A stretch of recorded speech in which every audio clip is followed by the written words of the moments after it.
Hi guys, how you doing? My name is Joe Valdez.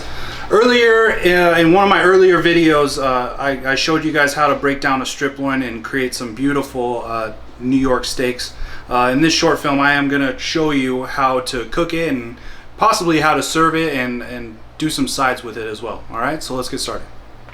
Alright guys, so I've taken our New York strip out of the refrigerator for probably about an hour or so. I've really let it temper, and tempering means really letting it come to room temperature. That way the steak cooks evenly throughout, okay? And if you have that cold center, sometimes it can leave you with a very rare steak. So I always try to temper all of my meats, any of my chicken or my lamb or my pork or my steak. Just leave it out of the fridge, you know, about an hour before you're gonna go ahead and start cooking. So I actually have our mineral pan working. It's smoking away right now. We're gonna get started on salting our New York steak here. And again, kosher salt, okay, nice coarse kosher salt. Get used to how it feels in your hand, okay, how it comes out of your finger, okay, and we're gonna start high, very, very high, making sure that that salt coats evenly throughout. I'm going to try and get the side a little bit too. Okay. And then the back side. And this side too. Now, it's up to your preference whether or not you salt at this point. Okay, again, salt is a flavor enhancer. Pepper is actually pepper is a flavor, okay? And if you put pepper on a steak too early, it will crust, and it has a possibility to burn, and that can create different flavors than what you're really going for. So as far as I'm concerned right now, I'm just going to start with salt, okay? And again, we're going to go ahead and show you how to pan roast this New York strip and baste it. Alright guys, so I've got our mineral pan. It's about a medium right now, and I've chosen to use this one for today just to show that we can, you know, cook these steaks elegantly in different types of pans. I have my cast iron off right here to the side.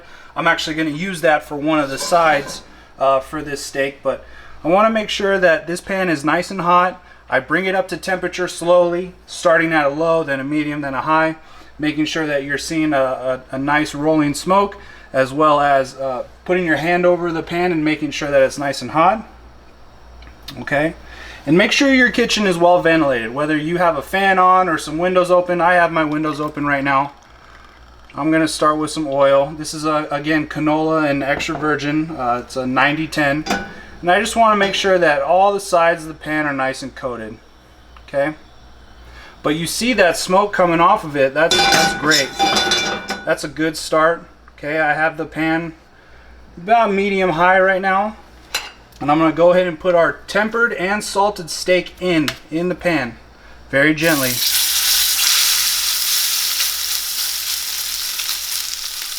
Okay.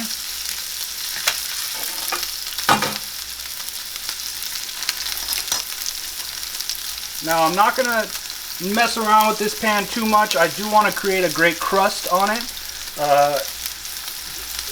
That comes with, number one, the salt, and number two, the temperature of the oil. And then after we flip it, we're going to start our basting process. Now I have some rosemary, some thyme, some shallot, and half a garlic, as well as some room temperature butter. This butter is going to assist us in basting the steak. Okay. Make sure you have a nice spoon out. You see that crust already starting to form. Having that tempered steak really helps. Having it tempered to room temperature.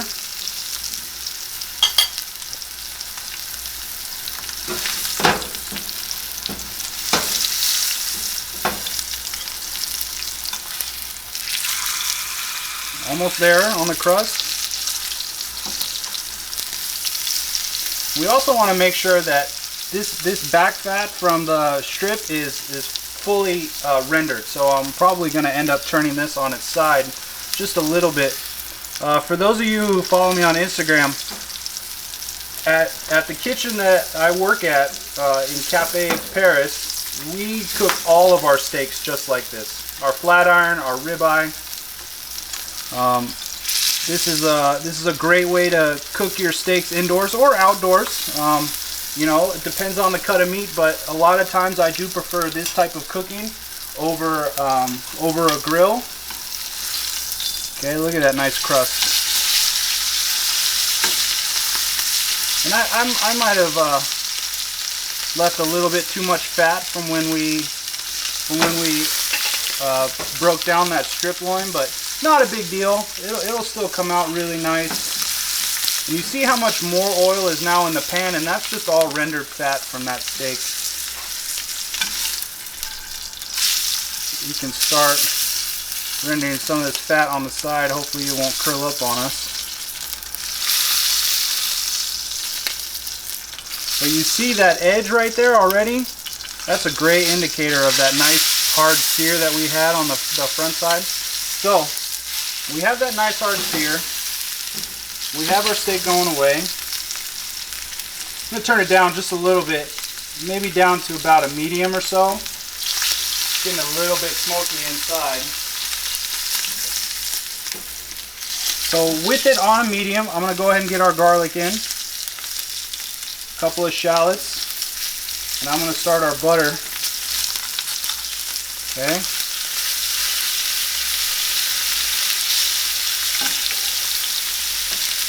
Our butter nice and on top of there. Do a couple sprigs of thyme and some rosemary. And again, this is only on a medium. You see all this liquid coming up? That's perfect. That's exactly what we're going to use to baste this steak. Okay, I'm going to go ahead and get some of these herbs on top of the steak, as well as these shallots. Man, the smell coming off this is just amazing.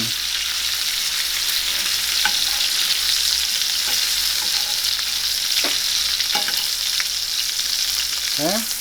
Now I'm just gently going to tilt this pan and use this liquid to really coat that steak. And this is a very traditional way of cooking proteins, especially in French kitchens. It's absolutely delicious. And you see how long this is taking me? I'm only going to do about 15 more seconds on this steak and she's going to be ready. Okay, that nice hard sear on the front side, that's important. Basting this steak. Cooking it on all sides. Okay, so it's about a rare right now. Now, I'm going to cook this steak about medium rare. And we're going to let it rest for quite a while. The reason being is I want all those juices to soak back up into that steak.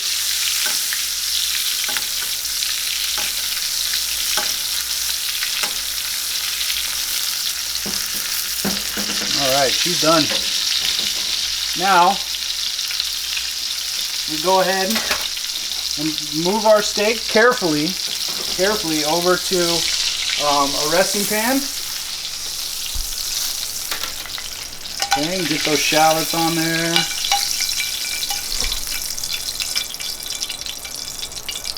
Okay, and we've got our garlic too, our rosemary. Now, I made some red wine butter, and I love to make this butter.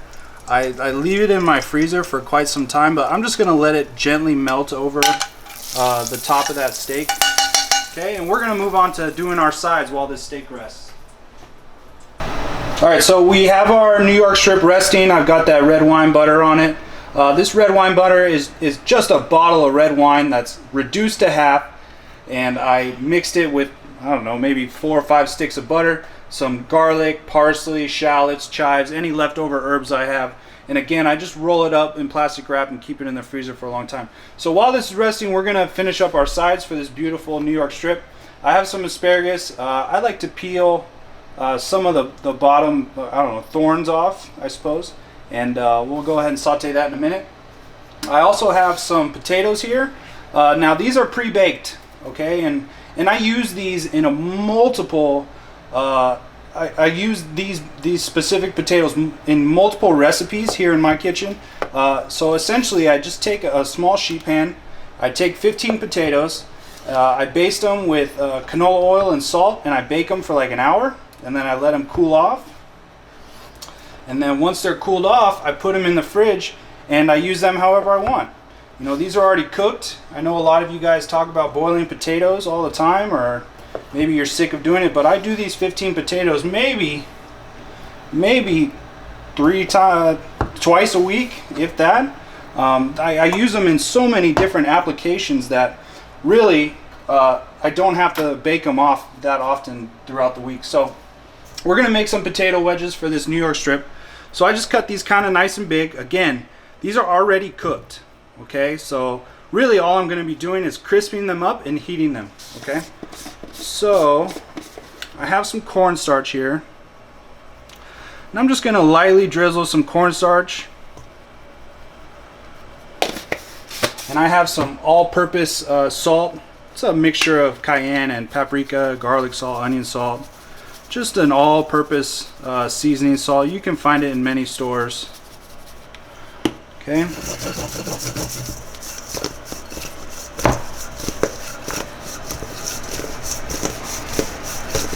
Okay, those are ready to go. Now our asparagus is raw, so I'm going to go ahead and start our potatoes first because they take a little bit of time to crisp up, and then we're going to finish our asparagus.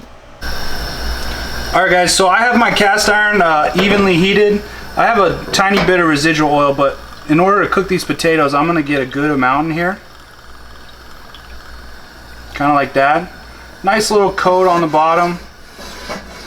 Alright, so again, these pre-baked potatoes have a little bit of cornstarch on them and that all-purpose salt. All-purpose salt. You gotta be careful. That one slipped out of my hands.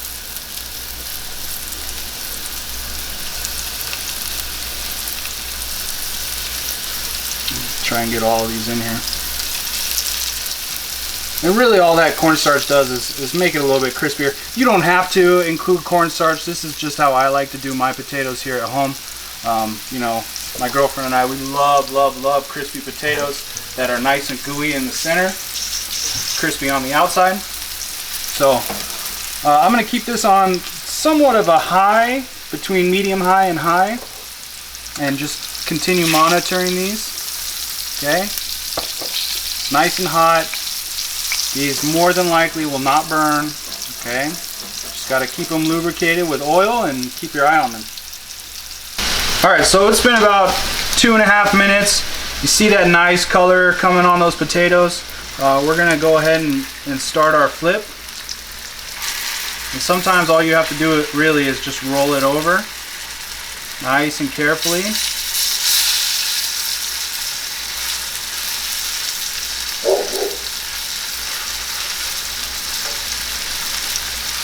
Oh yeah, look at that. So these wedges are some of our home's absolute favorite way to eat potatoes. Super good, nice and mushy on the inside, crispy on the outside. So with that flip, I'm going to start our asparagus. Okay, I have this pan, it's pretty warm already. I'm going to turn it up to about a medium. We have our asparagus right here. Like I said, I like to peel it a little bit. I'm going to hit this whole thing with oil. Okay, nice coat. Salt.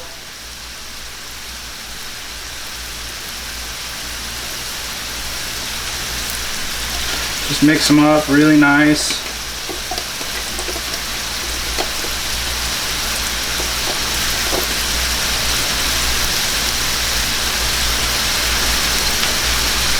Good. Okay. Once that pan is hot enough, I'm going to drop that asparagus in there.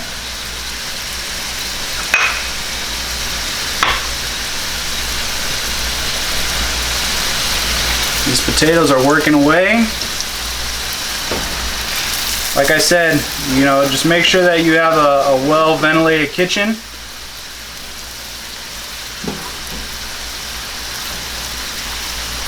I'm going to go ahead and drop our asparagus.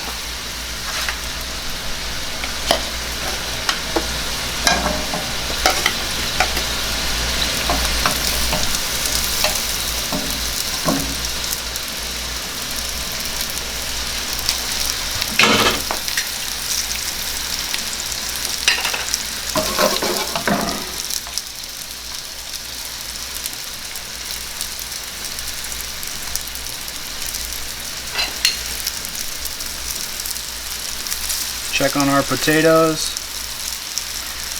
You know, that first side takes a little bit longer to cook because what you're essentially doing when you're dropping those cold potatoes in is you're dropping the temperature of the oil. Okay, but once those potatoes come back up to the temperature of the oil, the second half will cook much faster than the first half.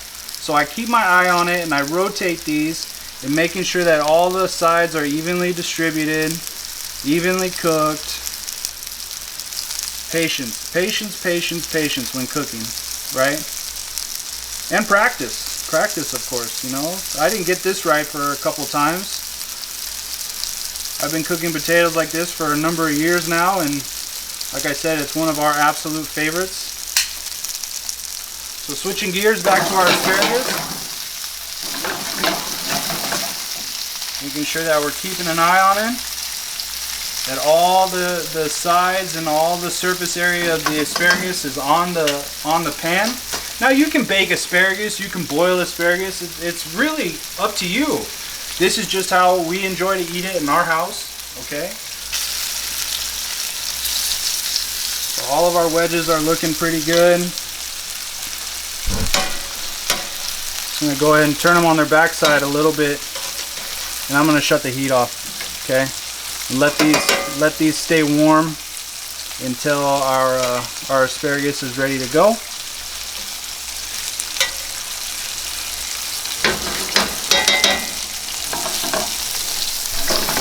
And I don't know about you guys, but when it comes to my asparagus, I really like the crunch. I don't like them to be overly cooked or too soft or too mushy, anything like that. So really all I'm going to do is I'm just going to hit this pan with a little bit of wine. Let them steam with the liquid. Let the liquid really reduce, and then we'll be ready to go.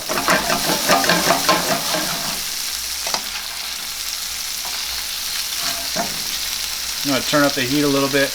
I like to get just a tiny bit of brown on these.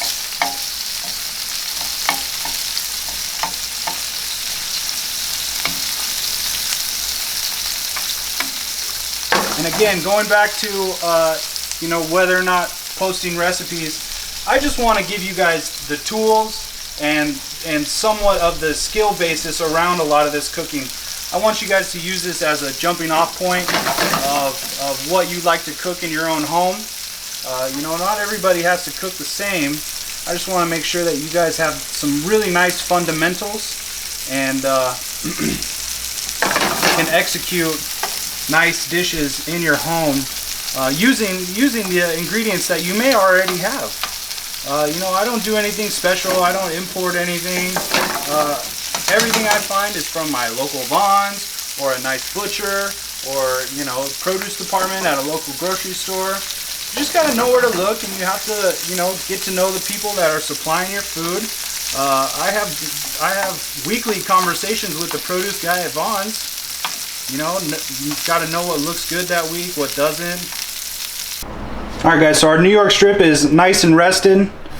It's rested about 5 minutes now. Okay, so I'm just going to go ahead and slice this, and we'll start plating.